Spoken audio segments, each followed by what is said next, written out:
Dear students, now in unit 5 you will see about the permanent magnet moving coil instruments. Okay, so you know, in analog instruments we have the types: indicating instrument, integrating instrument, recording and controlling instruments. Okay, so in that indicating instrument, one among the type is the PMMC, permanent magnet moving coil. Okay, so this analog instrument is the instrument which involves the use of analog signals. Okay, the instrument that involves the use of analog signals is called as analog instrument. Okay, so what do you mean by analog signal? The signal which vary continuously and take infinite values for a given range is termed to be analog signal, and the instrument which involves the use of this analog signals are called analog instrument. So in your analog instrument, one of the type is the indicating instrument. Okay, so in indicating instrument we have permanent magnet moving coil type and also we have moving iron instruments. Okay, so in moving iron instrument again we have two types, attraction type and repulsion type. Okay, so now we are going to see about the permanent magnet moving coil instrument. Okay, so this instrument is also termed to be d'Arsenoval meter or galvanometer. Okay, this is used to measure the current through the coil by observing the coil's angular deflection in a uniform magnetic field. Okay, so in permanent magnet moving coil instrument, it is used to measure the current through the coil by observing the coil's angular deflection in a uniform magnetic field. Okay, and its principle of operation, we are coming for the principle of operation is nothing but just like your motor principle.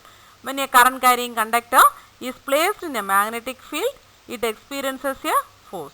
Okay, when you know that when a current carrying conductor is placed in a magnetic field, it experiences a force and also it tends to move in the direction as per the Fleming's left hand rule. Okay, so this Fleming's left hand rule, you all are familiar with the Fleming's left hand rule. Okay, suppose the left hand you have to take and you have to take the thumb, first finger and the second finger. Okay, the thumb, the first finger and your second finger. Okay, so if you keep the three fingers in perpendicular direction, what about if your thumb represents the direction of motion, if your second finger represents the direction of field, your middle finger will be representing your direction of current. Okay, so this is your Fleming's left hand rule. Your permanent magnet moving coil instrument, its principle is that when a current carrying conductor is placed in a magnetic field, it experiences a torque and it tends to move in the direction as per. Okay, so when you are coming for the construction, your moving coil, the coil is pivoted on a jeweled mirror, as the coil is free to rotate in between your U-shaped magnet. Okay, the current is fed to the coil, through which you are having the two spiral springs. Okay, the coil carries the current which is to be measured, which moves in the strong magnetic field as produced by the pointer, and the pointer is attached to the spindle which shows the measured value. Here you can clearly see in the diagram. Okay, so now when a current is allowed to flow through the coil, what will happen? It generates a magnetic field which is proportional to the current if it is the case of ammeter. Okay, and the deflecting torque. So what will happen? So once the current is flowing through the coil, it generates a magnetic field. So what will happen? The deflecting torque is produced by the electromagnetic action of the current in the coil and the magnetic field. Okay, so the deflection will occur.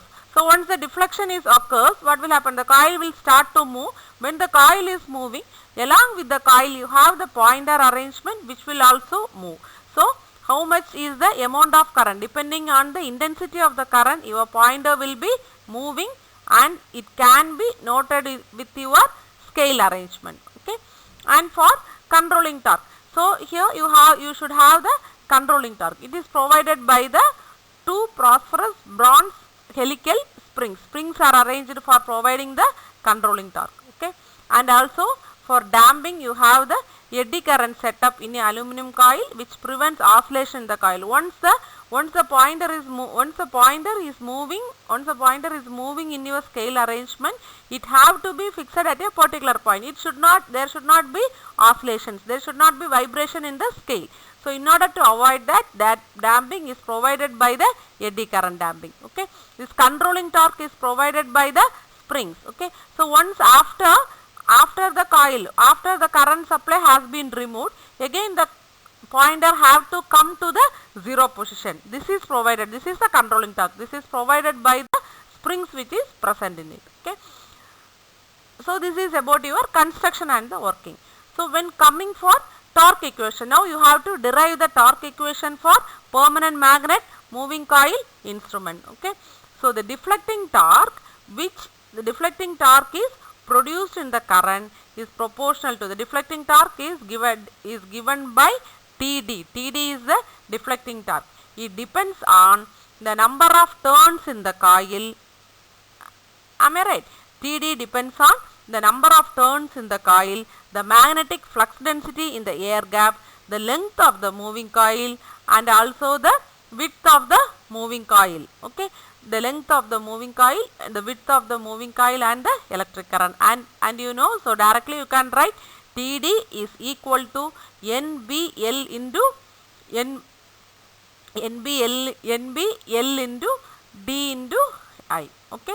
So it is where it is given by a constant G. So that NBL into DI, it is taken by a constant G. So TD is equal to G into I. Okay. So that is your deflecting torque. Okay.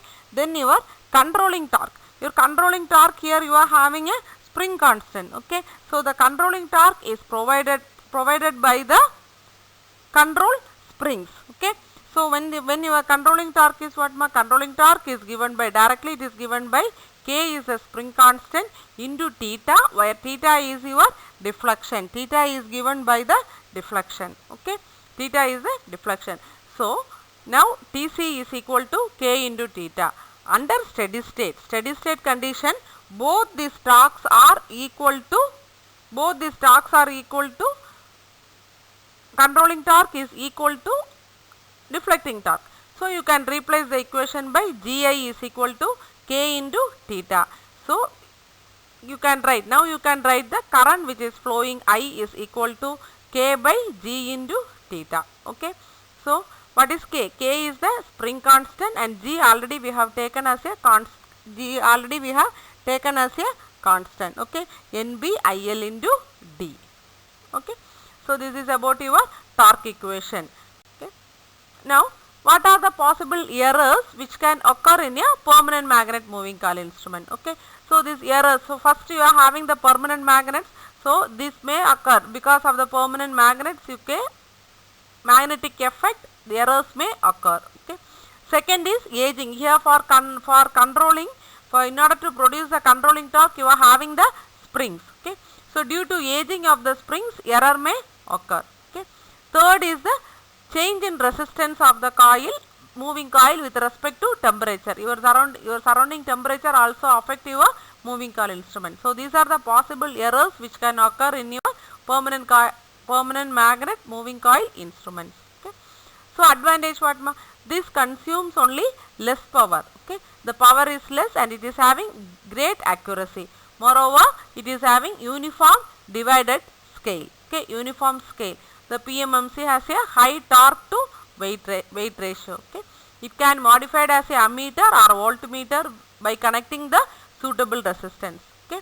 It has efficient damping. For damping we are using the eddy current damping. So it has efficient damping characteristics and is not affected by the stray magnetic field. Okay. It produces losses also, no loss due to hysteresis. We don't have any losses. Okay. These are your advantages of your permanent magnet moving coil instrument. Okay. When coming to disadvantages, what will happen? My disadvantages, this moving coil, the main disadvantages, it is used for DC supply only. Okay. So why DC supply only? No, Once if you are using for AC supply, as the current reverses, the torque will also reverse. When the torque reverse what? Both the positive and the negative torque will get cancelled, and finally you will not be having any deflection. So permanent magnet moving coil instruments is only used for DC purpose, only for DC meters. Okay, and it is costly. When we are coming for moving iron instrument, it is costly. Okay, and since we are having the permanent magnet, due to loss of magnetization, we have seen the error may occur. Okay, and also it is very delicate, and sometimes it is used in AC circuit. It is very delicate, and sometimes it uses AC circuit with a rectifier. So these are the advantage, disadvantage, and the errors which can occur in the permanent magnet moving coil instruments.